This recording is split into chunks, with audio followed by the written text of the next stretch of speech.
Sabrina, it's an absolute honor to have you on. Welcome to the podcast.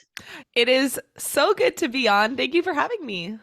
So, I'm going to go into 10 quick fire questions that I ask all of my guests. They're different. Are you ready?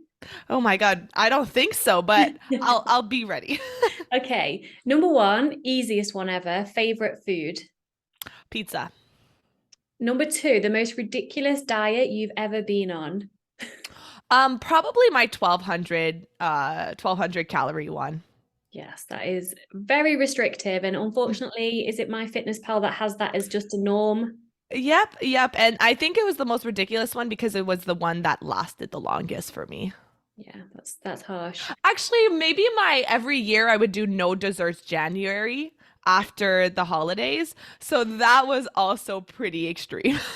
Yeah, I tried to, Lent. I'm not religious, but Lent, Yes. like I used to always, until 5 years ago, always, I'm giving up chocolate for Lent. Well, Hmm. never worked, did it? I just ended up binging on it and feeling even worse, but there you go. I can imagine. Yes. Okay, number three, weights or cardio? Weights. Lately, I've been more towards the weights. Yeah. Cool. Number four, most favorite part of your day. Hmm. Either my morning coffee or just my morning routine. I love going for walks and meditating and journaling, and it really sets me up for a good day. So, I would say like the first hour that I'm awake. I love that. I'm the same. Mm-hmm. In fact, how funny. My next question is, what's your morning routine if you have one? Like, what are the steps that you tend to take? Yeah, so I definitely have one. I'm a creature of habit. So I wake up and then I do 12 minutes of meditating, which is new to my morning routine, and I've been loving it so far. And then I do about 5 minutes of journaling just to set my intentions and my goals for the day. And then I do some kind of intentional movement, whether that's weights or going for a walk or stretching or whatever it is. And then I have my breakfast with a little bit of a tea, and I start my day off around 8:30, 9 o'clock. Perfect. Thank you for sharing. Hmm. Okay, number six, three words to describe your body.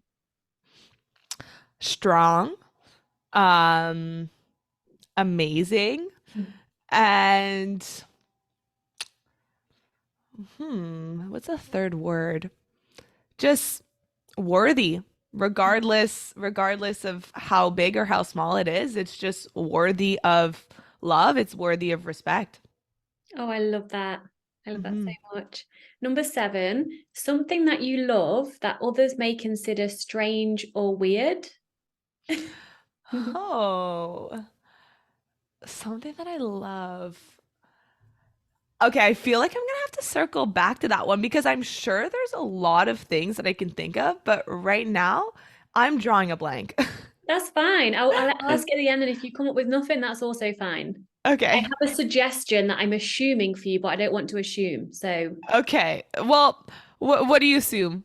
I assume that you enjoy being triggered, you enjoy digging deep in your personal development. That Yes, so I actually enjoy feeling uncomfortable for sure. I enjoy putting myself in situations that I've never experienced before, and I enjoy enjoy is a strong word, but I seek it out. So definitely, and I think that maybe not everyone loves that feeling. So absolutely, I would agree with that. Taking on new projects that make me feel very uncomfortable. I love that. Sign of Mhm. huge growth to be at that stage. I would like to think I'm at that stage too. I think I am, but I have a coach on purpose because we don't see our blind spots, right? We all need Yep. support. Okay, number eight. If you could be an animal, what animal would you be and why? A golden retriever. Because first of all, they're always happy. Like they're always happy, and they're just the kind of dog. I was bit by a dog when I was young, which made me a little bit scared of bigger dogs. And actually, ironically enough, it was a golden retriever that had developed dementia, and so he was very old. And so I've been very scared of bigger dogs.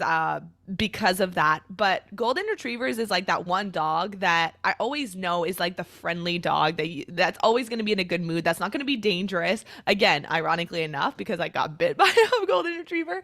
So I would say probably golden retriever. Yeah. I love that. And you know what's come to mind as you're sharing that, Sabrina, is I just thought of my body, and I'm sure you have experienced the same, and those listening, maybe in the first part that I'm going to describe. The golden retriever that you got bitten by, like you had a fear, I'm assuming, Hmm. of the golden retriever, and now you love them the most. That's like represents my relationship with my body. I hated it my whole life and had such a fear around it getting bigger or changing. I just was living in fear. And now I love it so much. I could never even imagine that's the case. That is such an amazing parallel. I absolutely love that. And I would agree as someone who used to hate my body too. Like I'm just able to see that the same thing can have two completely different emotions related to it. Yes, love that. Oh, Hmm. love that. Okay. Where are we? Number 9. 3 things you would take to a desert island.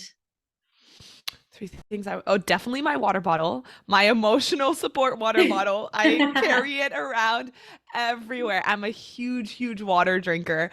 So I wouldn't even leave the house without a water bottle. So I would take that.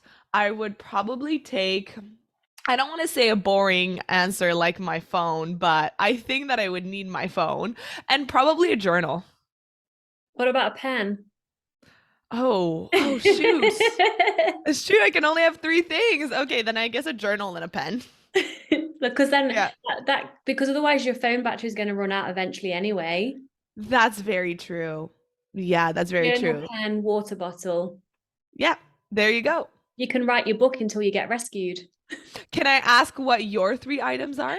You can, but I have like thought a lot about this when I got asked this. So I would take, and this generally came from me, this one, a book titled How to Survive on a Desert Island. That's so smart. Like, no shit, they must be one. They must be. Hmm. Number 2, I would take like a big sheet, like a tarpaulin sheet, so I can use it to collect water and to shelter myself. Hmm. And number 3, a knife, so I can like get coconuts and whatever I need a knife for. Not to kill See, animal, hopefully not. But now I'm thinking that my pen and journal answer is not the most thought out answer in the world. yeah, but that's like on the spot, so you did good. Yeah, yeah. At least it wasn't phone, laptop, and table light or something. That's true. That's true. Okay, and number 10, bit of a strange question to ask at the beginning of the podcast, but I've already seen your answer to this, so I definitely would like to ask it now. What would you want people to take away from this podcast?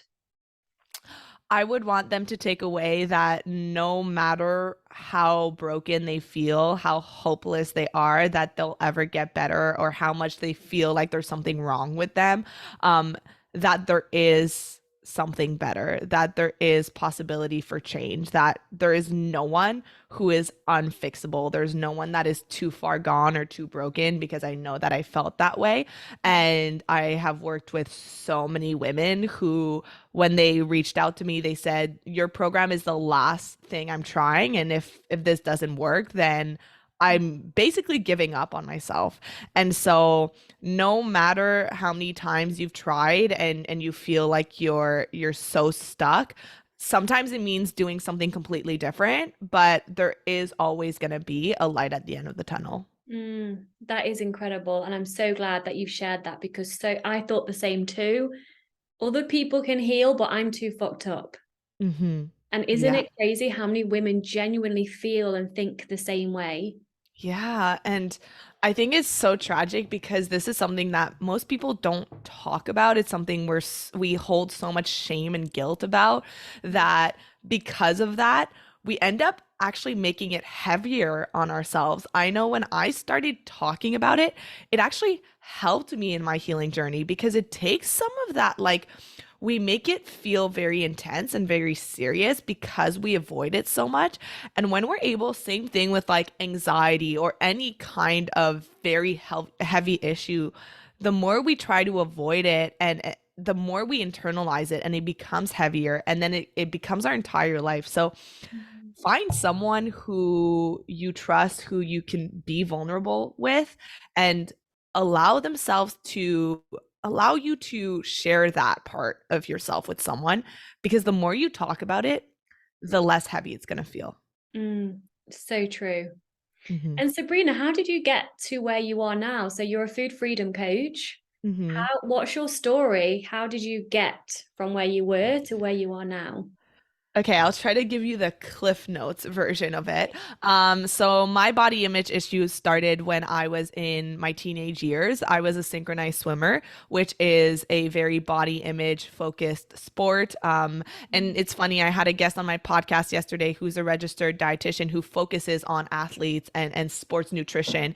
And we talked about how when it comes to sports and fitness goals and performance goals, disordered eating behaviors kind of become normalized and even just encouraged, because your body is meant to look a certain way. And so you kind of do whatever you can to look that way. And when I was in the sport, I honestly think that my eating was pretty regular because I was training 25 hours a week. I didn't have to care about my body that much until I retired from the sport. And then I was 16 years old. And I remember this scene so vividly. My sister had said the year before I quit, my sister had said, if you keep eating the way that you do, you're going to gain so much weight when you stop training. Mm. And I remember that comment sticking with me and thinking, oh my God, gaining weight is the worst thing in the world, because I had been conditioned to believe that my worth was in my body, especially because this is a sport where girls are walking around half naked in bathing suits, and you're being judged on how tall, how skinny, how long your legs are.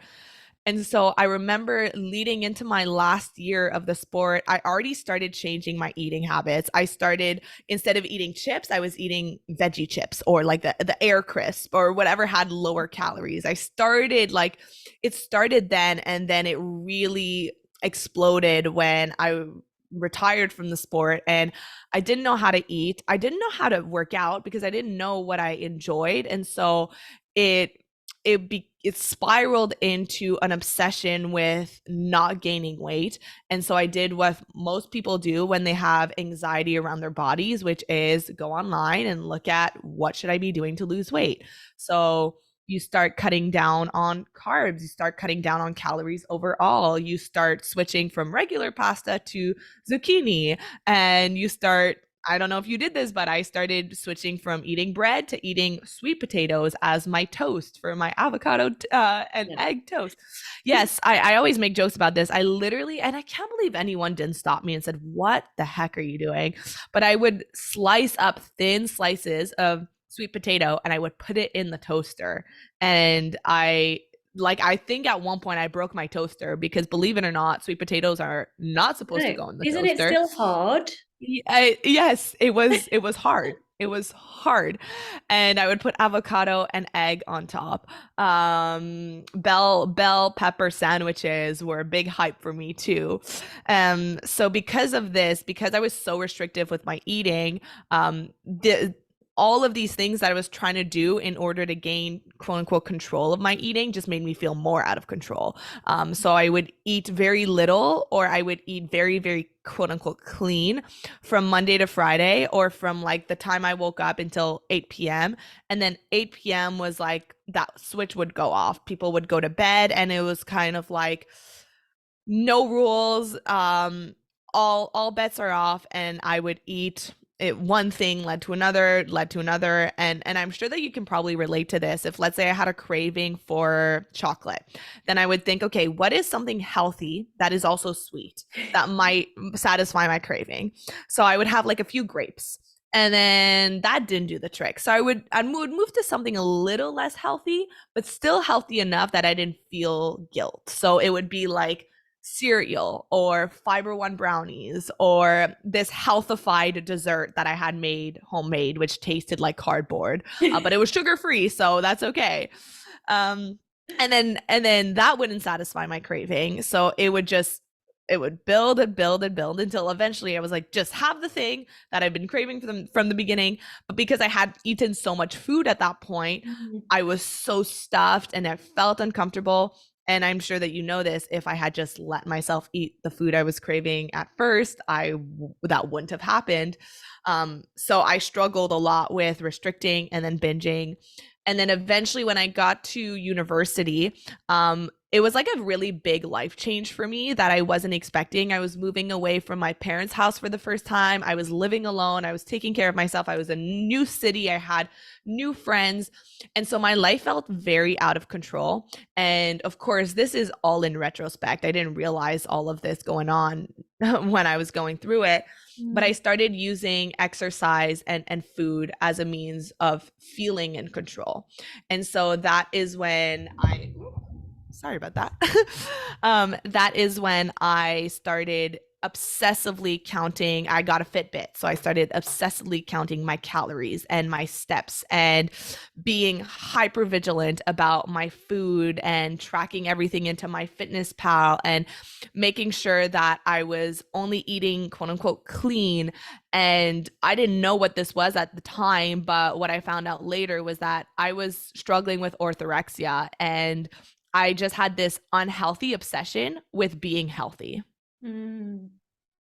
That's so interesting. And then how did you get out of that to become a food freedom coach? Because I mean, I know obviously you can't describe everything because we'll be here for weeks. But Mm-hmm. what were the key points? Like, what was the turning point for you to be like, enough? Yes. And how So did I you do definitely remember this distinctly is it was Christmas break and I was like deep in my disordered eating, and I had always wanted to travel. Like in my life I just had all of these goals and dreams about traveling, and there was this one trip I really wanted to take, which was to go to Italy for a couple of months. And that upcoming summer I had no responsibilities that I necessarily had to stay in Canada for, and I was like, this would be the perfect opportunity to just go, and you're young and enjoy and go.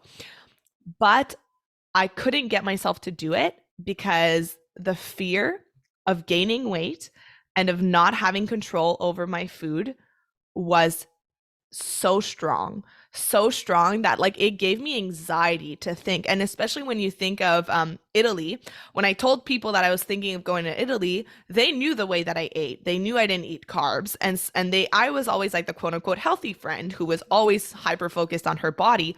And so a bunch of people said, in Italy you're going to have to eat pasta and bread. And a lot of people said, you're going to gain weight when you go there.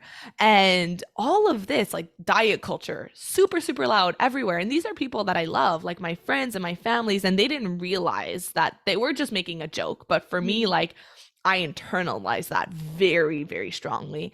And so I was stopping myself from this dream, this amazing experience. And I was young and I knew, if I'm feeling this now, if I'm having the kind of mentality of, oh well, when I lose enough weight, which is so funny because at the time I was at the smallest I've ever been. So I don't know what it would have taken for me to actually get to that point where I would go and enjoy myself. And it was that realization of, I'm holding myself back right now from living my life because of fear about food and about my weight. Like this is crazy. This is not the kind of life that I want to live. I'm so young. I have so much ahead of me, and I can't live the rest of my life like this. I can't live the rest of my life counting calories and being afraid about how much oil someone is putting in my food. So I was terrified, and I decided, because you feel so uncomfortable doing this is exactly why you need to do this. So in that moment, I made the decision, I booked my flight, I did it. And I'm not going to say, like, leading up to it, I was terrified. When I first got to Italy, I was living in an Italian family's house. And the first thing the Nana said to me was, oh my God, you're so skinny. We need to get you some more food. Yes, I can imagine. And the first thing I thought was, this was a terrible idea. Like, my anxiety was so high. And little by little, of course, I started seeing a different way of life. I started seeing a culture that is not wrapped up in counting calories or cutting out carbs. If anything, it's a culture that embraces food, values food, enjoys food, uses it as connection, and slows down and is present. And that's when I realized food doesn't have to be the enemy. And I was eating probably twice as much as I did when I was living in Canada. And I felt the best that I ever have, weirdly enough, when I started eating carbs and eating enough. Like, I started having more energy and my mood was better and my hair was no longer falling out. And I think the biggest thing that I got away from that trip was realizing that you don't have to be perfect to be healthy. You don't have to be miserable to be healthy. And I didn't, I honestly, I don't think I would have been able to get to that point if I hadn't seen a different and experienced a different way of life. So, that whole trip was really life changing, and I'm not going to say that like I came back and I was healed, because it happens over time, but it was kind of like seeing a crack of my way of thinking, and having just the possibility that something else was possible, which made me get really interested in it. And then I started doing some research and I started doing things that made me uncomfortable. Like when I came back to Canada, I started buying pasta for myself, which was like huge for me. I started being able to keep snacks in the house, which was huge for me. And the more that I did that, the better I felt. And of course, this was a lifelong journey because I did this by myself. So I was reading books. I was always like kind of grasping a little bit here and there. And then when I finally started working with clients, it all just crystallized. And now it's just like a way of life that I could not imagine ever going back to where I was. Wow, what a beautiful experience. And I see that the biggest catalyst of your healing journey was that Italian family. So Mhm. your environment and then people modeling the behavior that is different to what you've been used to, like you say in terms of like a crack, it opened up almost like another world for you. Yeah. And there's studies that have shown that like the populations in the world with are which are the most health conscious, which are the most worried about nutrition and food, which is North Americans who are constantly dieting, are some of the least healthy populations in the world. And then you look at populations like the French, which I've also lived in France a couple, I mean, at this point, it was 3 years ago before the pandemic. And again, that's when I got to see again this culture that they listen to their bodies and they eat everything, and they're known to be one of the healthiest populations in the world, and they're the least health conscious, which seems so counterintuitive, but it's really just seeing something that maybe logically doesn't make sense and seeing it in action that was a game changer for me. Yeah, and that's the beauty of connecting to your body and your intuition, right? Like I mean, I'm a qualified nutritionist and I went into nutrition thinking it would fix me and I would have a perfect relationship with food if I know what's good for me, what's bad for me. And interestingly enough, so many other people that start their journey into like being qualified in nutrition have disordered eating because they're looking for something all the time.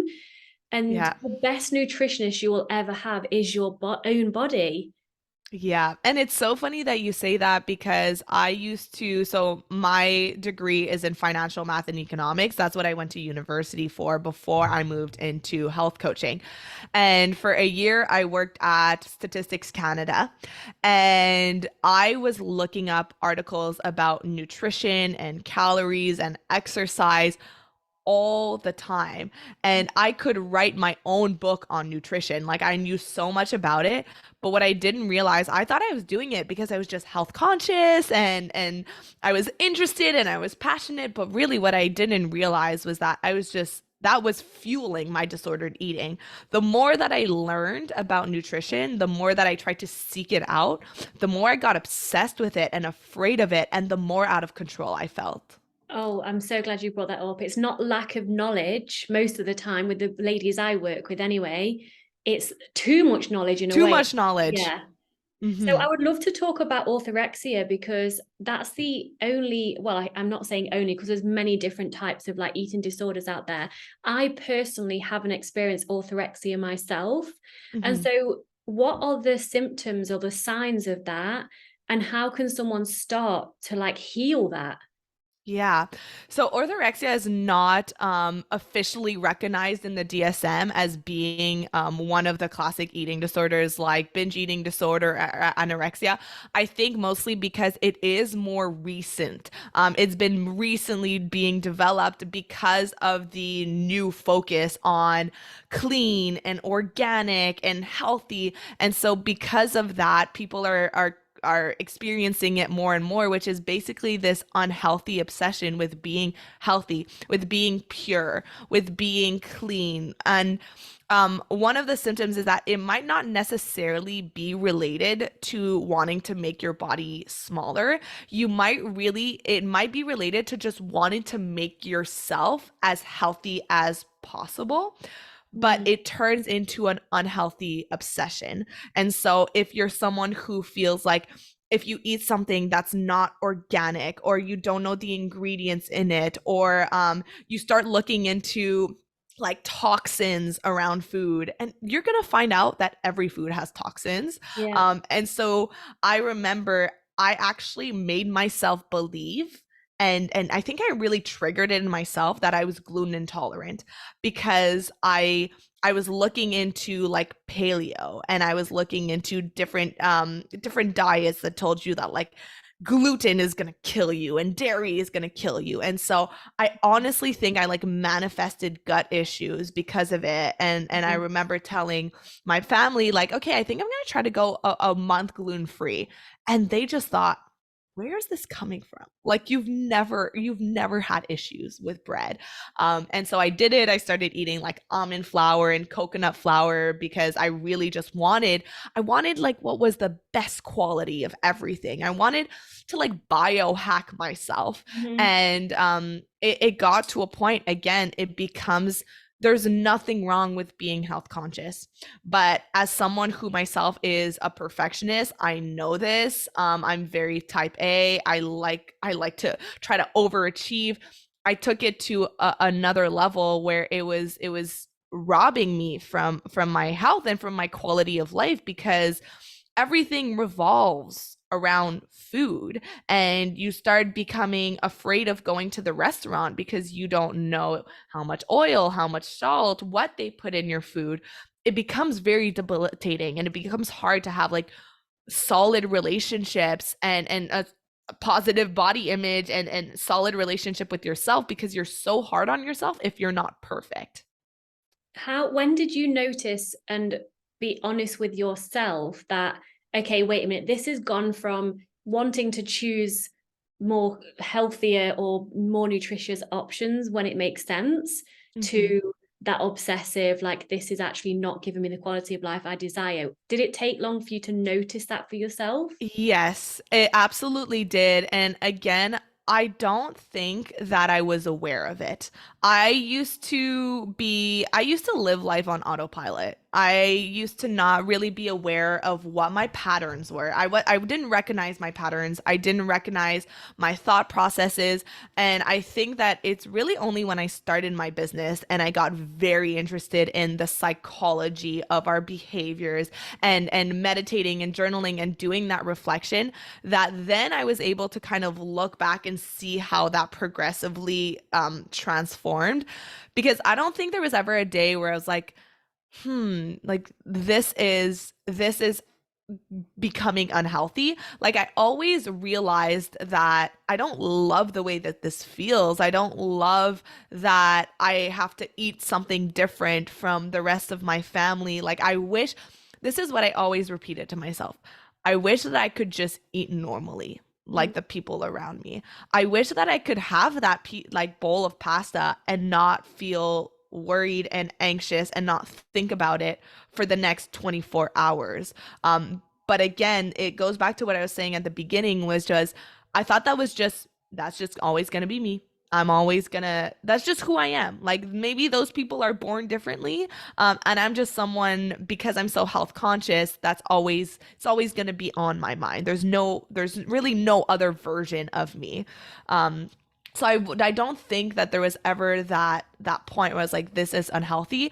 It was more like cracks in my behaviors where I started pushing myself to do uncomfortable things like, okay, I'm gonna have pasta tonight. I'm gonna have the same meal as everyone else. And just starting to do that more and more until it was, I think I had to like confirm with myself, you can eat these foods and your world is not going to fall apart. Like Mm. you're not going to gain 50 pounds overnight. You're not going to become super unhealthy. Like I almost had to test myself the way that I'm sure that you do this with your clients of like having them eat their fear foods and having them confirm that like, okay, you can actually, if you pay attention and you do this mindfully, you can eat these foods and you can eat them in a way that feels enjoyable and good for your body and you're not going to fall apart.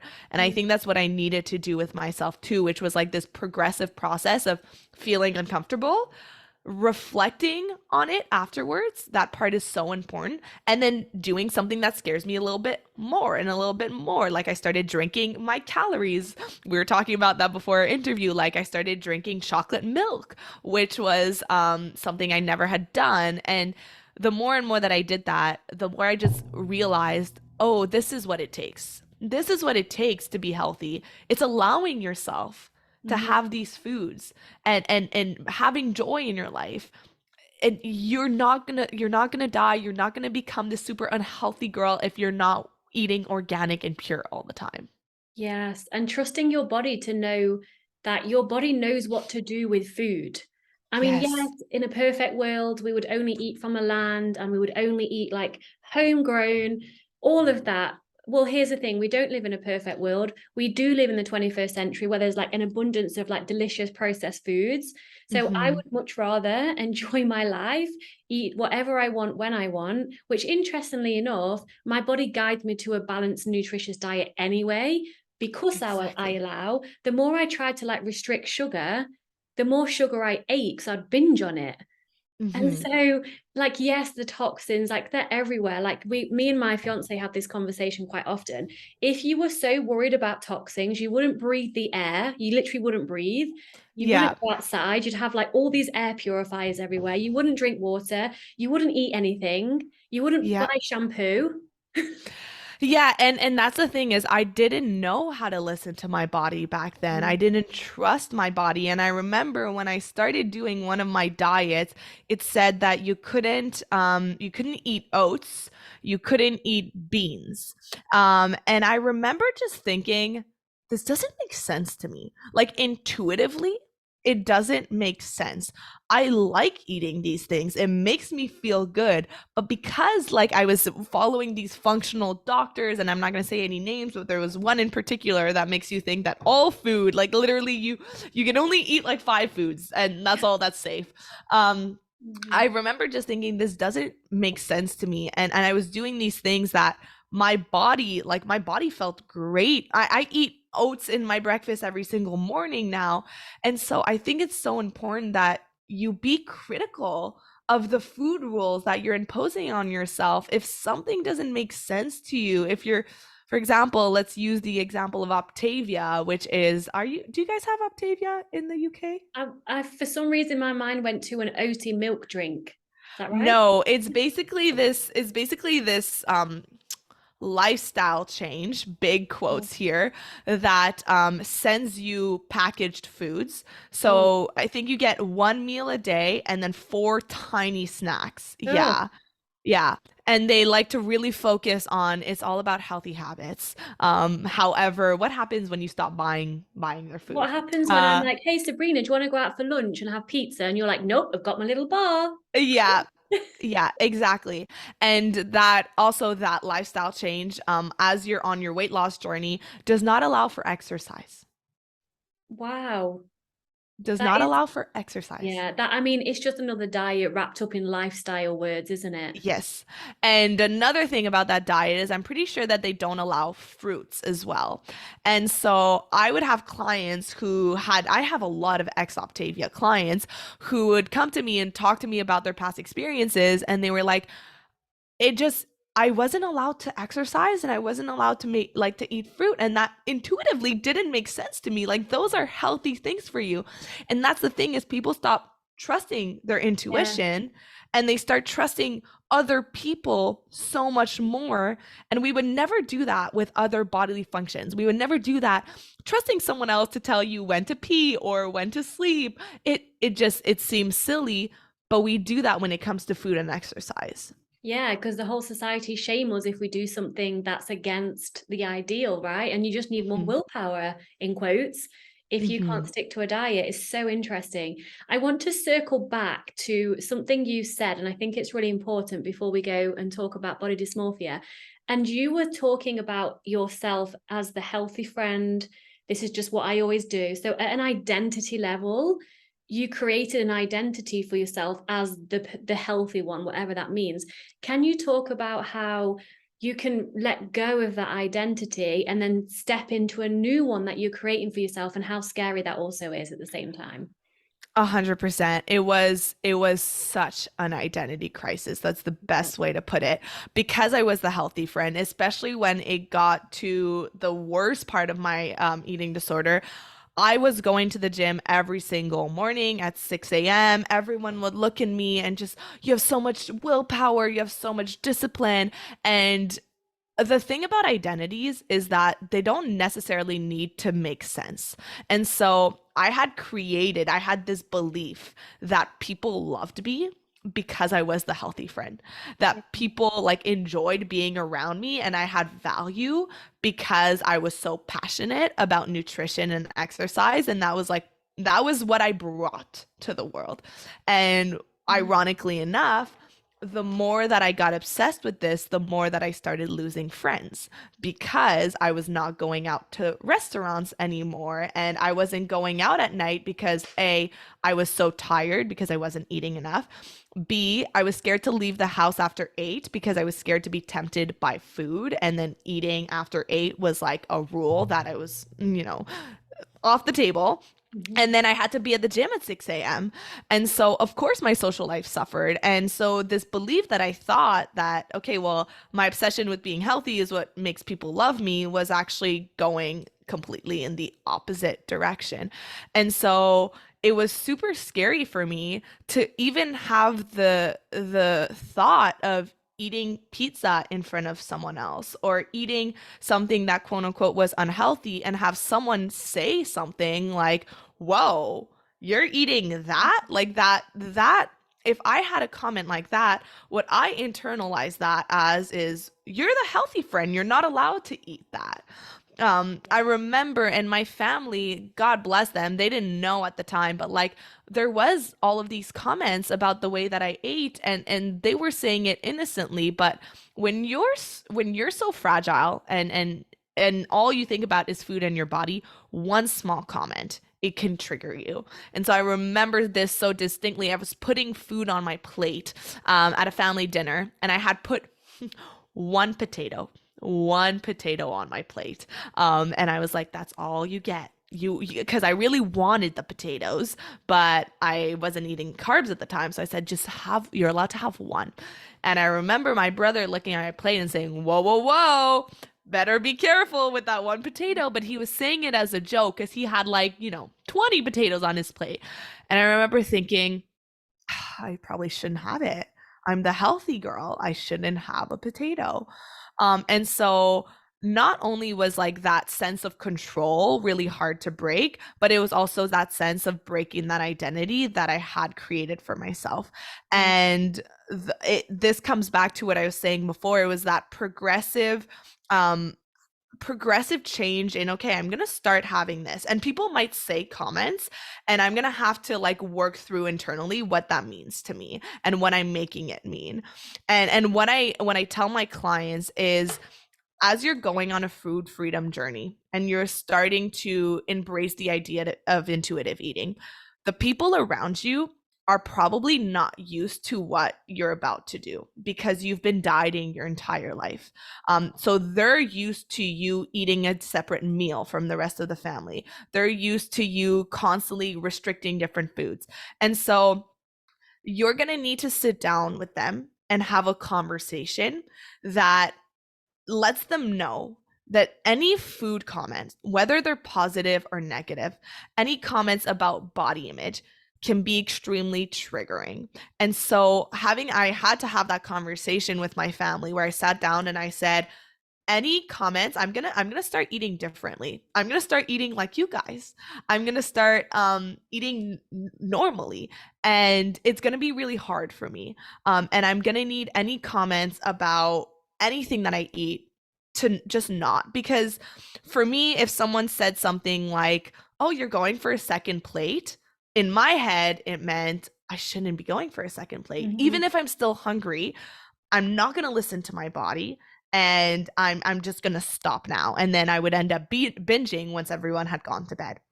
And so it was having those kind of conversations, which can feel very uncomfortable, but they're so necessary because you need to rebuild that trust with yourself and your own ability to eat in a way that listens to your body and does what feels good.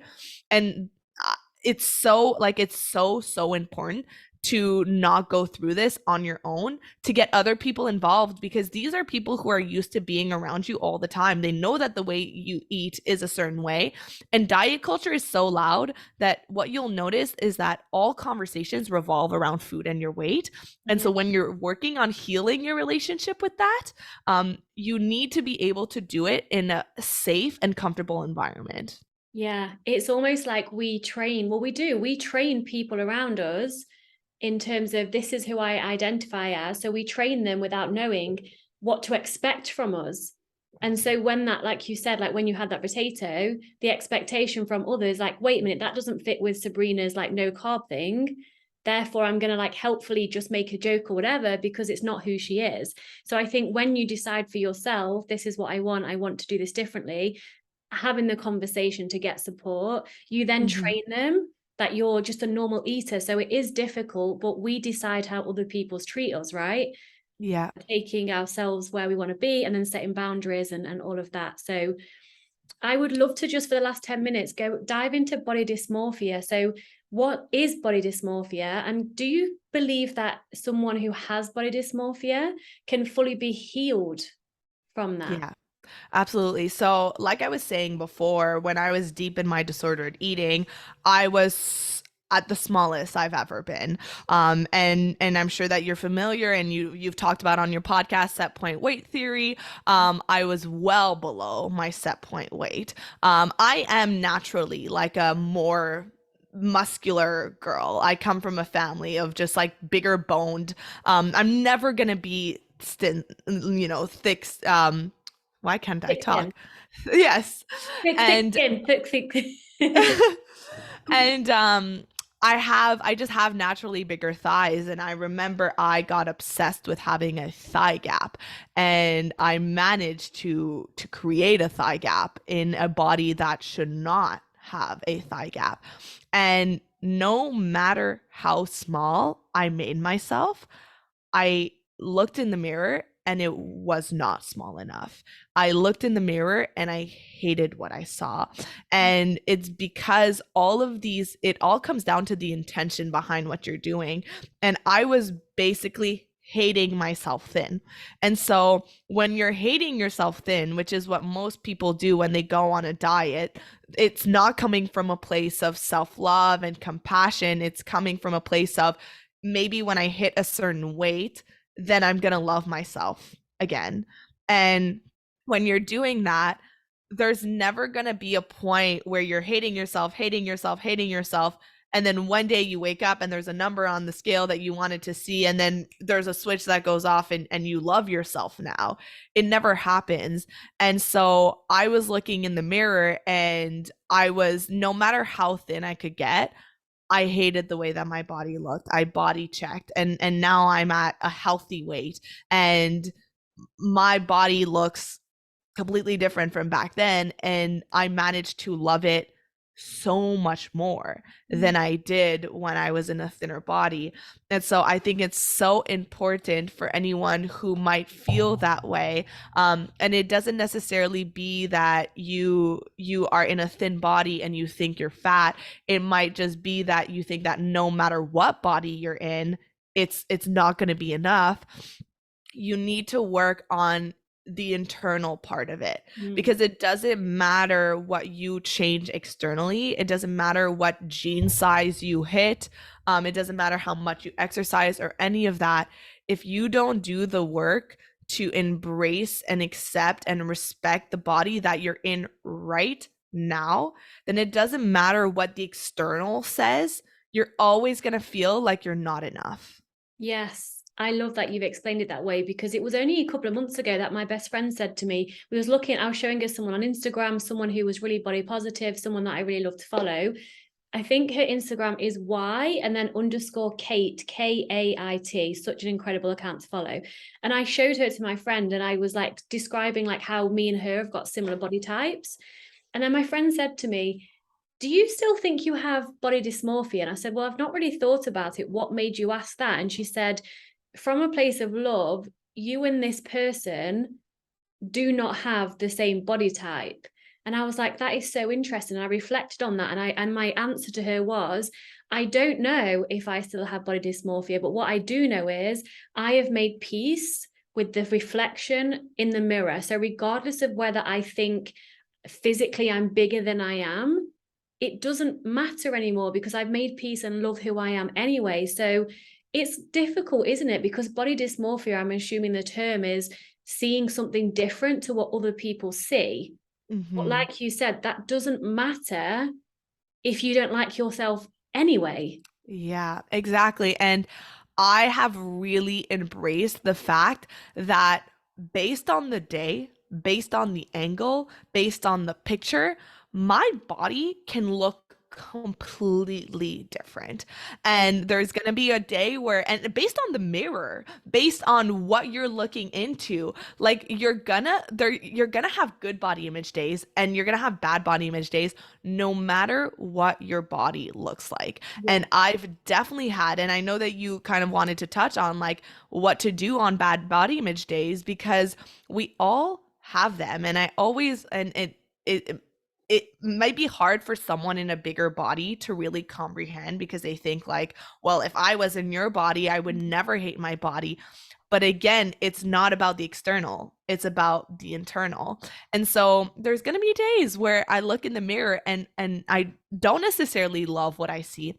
But what's different from now as to opposed to back then is that it doesn't ruin my day. The same way that, and I always use this analogy with my clients, on a day where your hair doesn't look good, right? On a day where maybe it's not falling into place or you haven't showered or whatever it is, do you think about it all day long?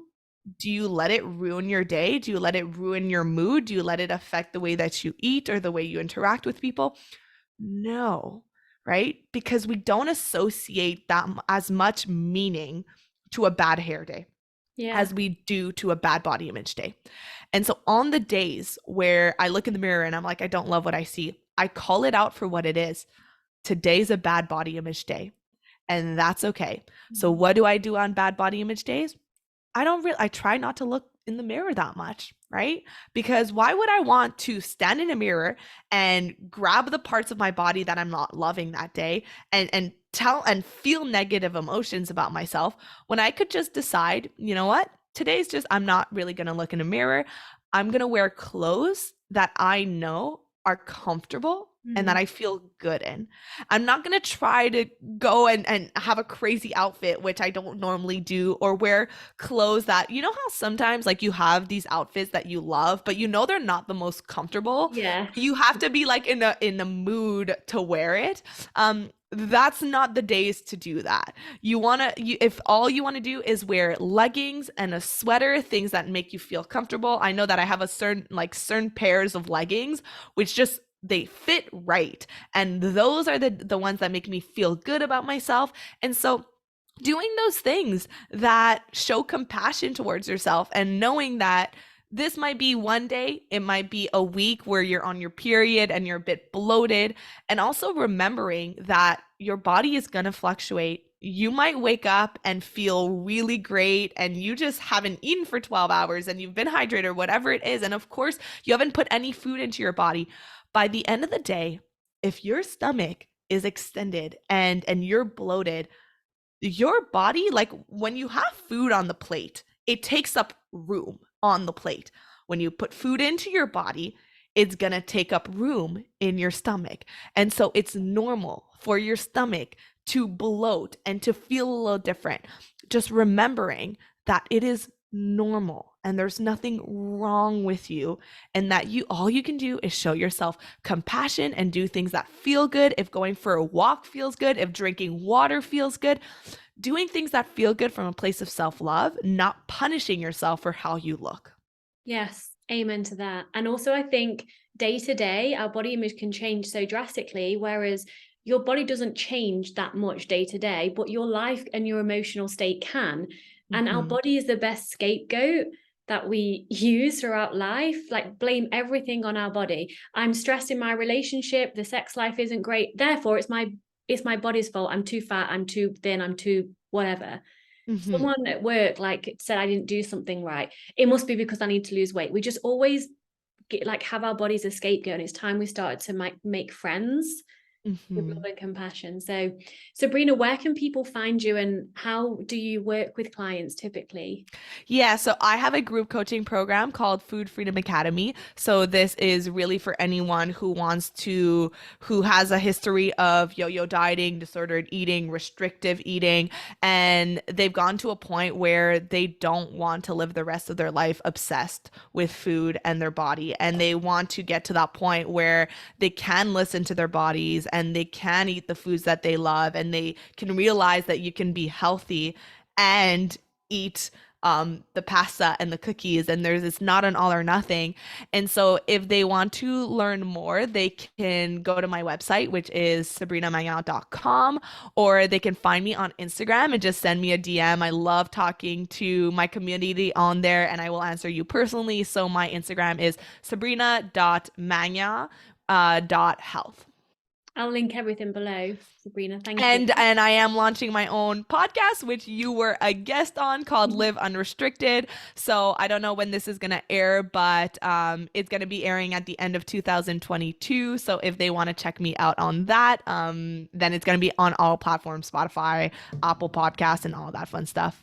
Amazing. This will air about the same time as your podcast comes out. So happy days. Perfect. Yes. Is there anything that you would like to leave the listeners with before we say goodbye?